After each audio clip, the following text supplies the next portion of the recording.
Кошаркарите на Гостивар загубија во дербито на 14-тото прволигашко коло од Кожув во Гевгелија. Двете екипи одиграа возбудлив и динамичен надпревар, со многу пресврти на двете страни.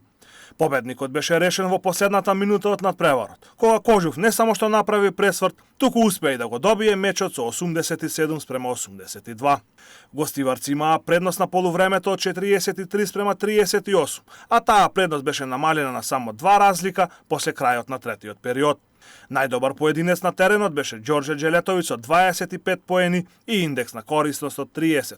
После 14-тото коло, екипата на МЗТ Скопје осамена на врвот на табелата со 11 победи, додека Кожув, Работнички, Гостивар и Евроникел се на делбот втората до петтата позиција со идентичен ефект од 10 победи и 4 порази. Идното коло Гостивар повторно ќе гостува, овој пат во Кавадарци, кај Евроникел 2005. Екипата на Тетекс имаше успешен старт на пролетниот дел од сезоната во втората кошаркарска лига Запад.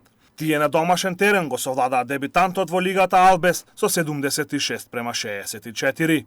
Тетовските кошаркари уште од стартот на надпреварот ја имаа резултатската предност во своја корист, а кон средината на вториот период стигнаа и до највисоки 31:19. Сепак гостите со серија од 14-2 успеа да се изборат за нерешено 33:33 на полувремето.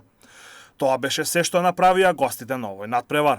Во второто полувреме комплетна доминација на кошаркарите на Тетекс, кои стигнаа и до водство од 20 разлика.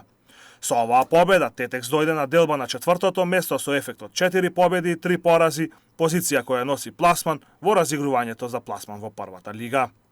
Сите кошаркарски надпревари кои се одиграа изминатиот викенд започнаа со минута молк во чест на трагичната смрт на македонската кошаркарска легенда Благоја Георгиевски Буштур, кој го загуби животот во тешка сообраќајна несреќа.